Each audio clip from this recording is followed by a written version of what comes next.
A operação do Tribunal de Contas revelou situação preocupante do transporte escolar no estado.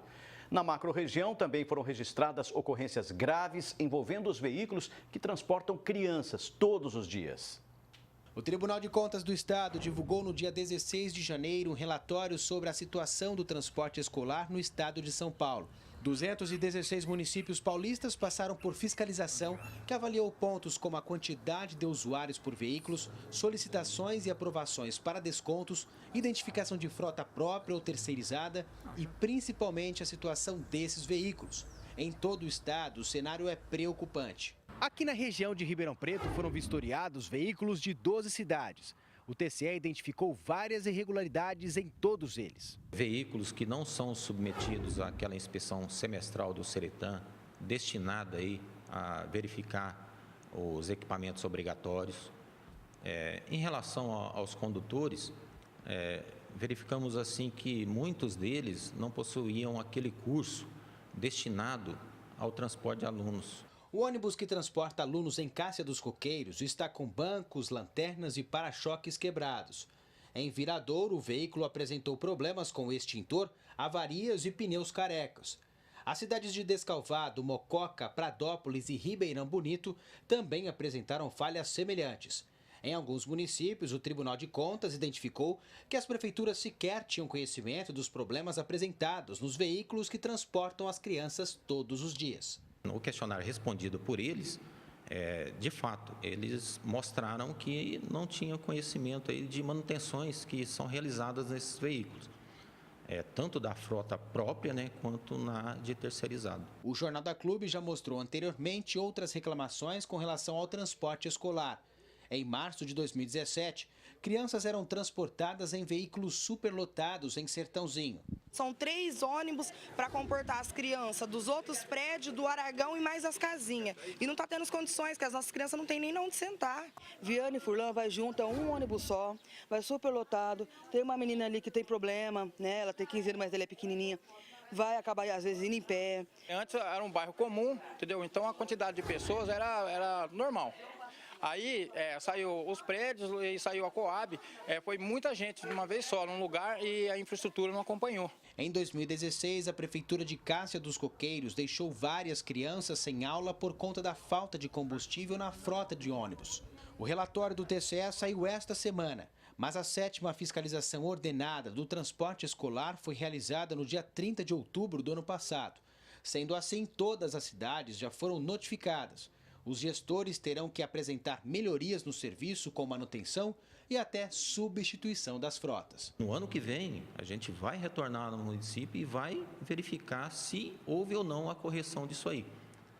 Não tendo corrigido, ele pode se sujeitar até mesmo a uma multa, tá? E pode comprometer também a regularidade ou não das contas. Rafael Aguiar para o Jornal da Clube.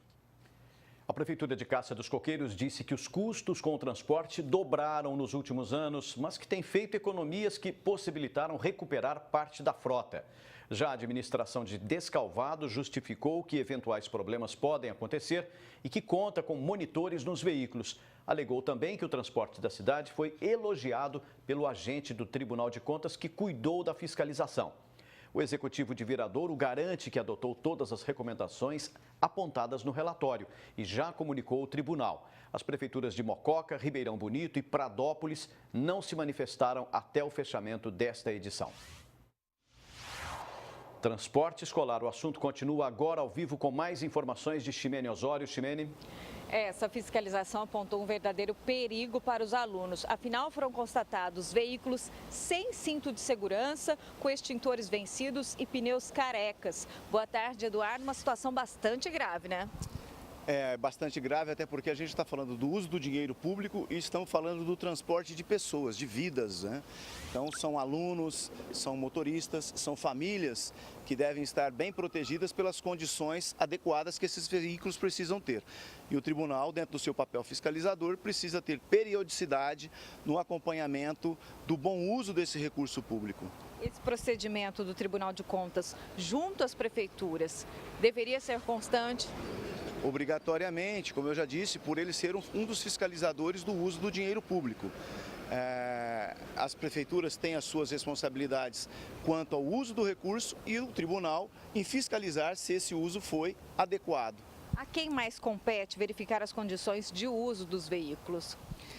É fundamental que as prefeituras tenham o controle desses veículos, quanto às distâncias percorridas, quanto ao número de alunos transportados diariamente, quanto ao consumo de combustível, as distâncias percorridas, aos equipamentos materiais, por exemplo, o pneu, cinto de segurança, o estepe, o banco, o painel de controle, os extintores, todos os equipamentos fundamentais para garantir a segurança no transporte desses ônibus. E também saber quem é que ele está transportando. Ônibus da educação, por exemplo, não é para ser utilizado para outra finalidade.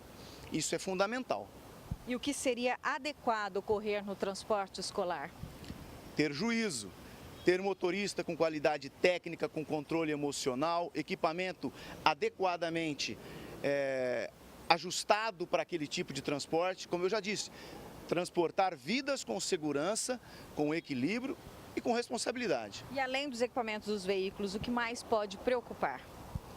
Documentação em dia e, como eu já disse, motoristas devidamente, tecnicamente falando, adequados para aquela função, habilitados para aquela função e com controle emocional, sabendo lidar com o público, sabendo lidar com o estresse do trânsito, sabendo conferir e se responsabilizar pelo equipamento que ele transporta tantas vidas diariamente.